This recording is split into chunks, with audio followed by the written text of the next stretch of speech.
This is a 2012 Honda Accord front brake pad and rotor job. Notice that we have chocks on the aft wheels for safety. We'll break the lug nuts on both sides before we jack up the car. Now these brakes didn't actually need to be replaced, but we took a look at the rotors and the pads just for an inspection.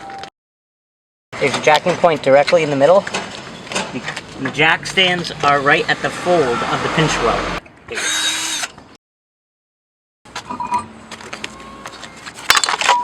Put the tire underneath the car just as a safety feature.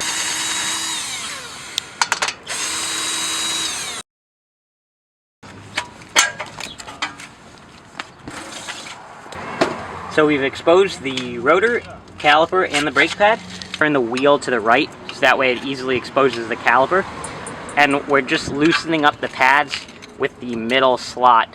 Breaker bar is attached to a 12mm socket, caliper slide pin bolt. Break the bottom.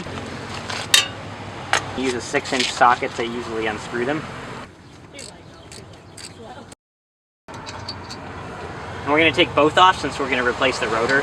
If you were just replacing the pads, you could take one of the two off. Now we can slide the caliper off. Screwdriver.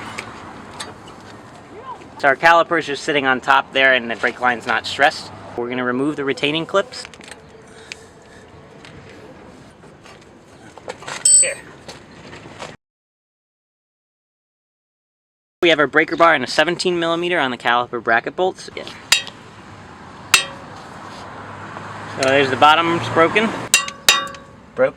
And then again we'll use our little 6-inch to get it off.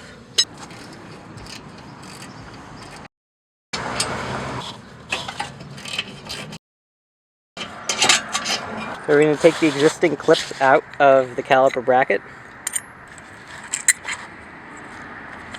Two screws that help hold the rotor in. So we have a ball peen hammer and a regular hammer.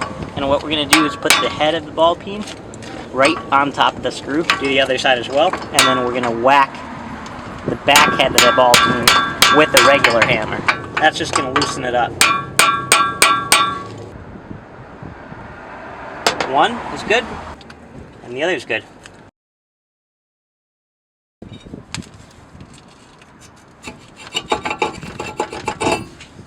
We're going to clean up rusty surfaces with a little wire brush and then reinstall the new parts. So we'll put the new clips back in. That's the way the old ones were aligned.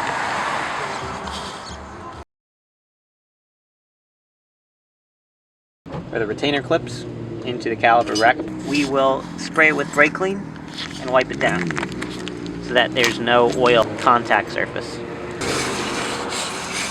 Alright, and now we can install it back on. So just aligning the two countersunk holes. And then we'll turn the wheel back to get a better angle and hang the caliper bracket back on. So we'll take the caliper bracket bolts, and normally, again, these were fine. Normally we'll put Loctite blue on these so that they don't vibrate out. Just hand install these. Torque them up to 80 foot-pounds.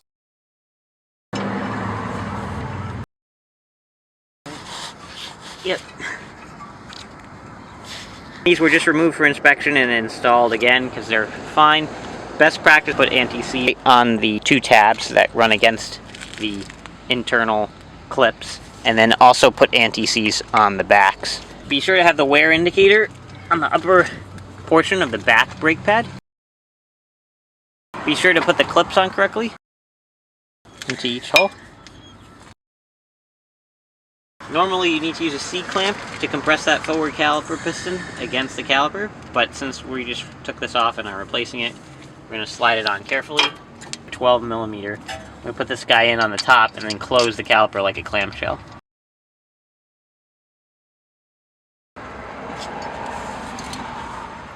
So once it's engaged with the boot, you just tighten it up. To 36 foot-pounds and torque up. Yep. Bottom set and top set. And now you just need to replace your wheel and put your lug nuts back on. Lower the car. Wheel to 80 foot-pounds of torque in a cross-stitching diagonal pattern.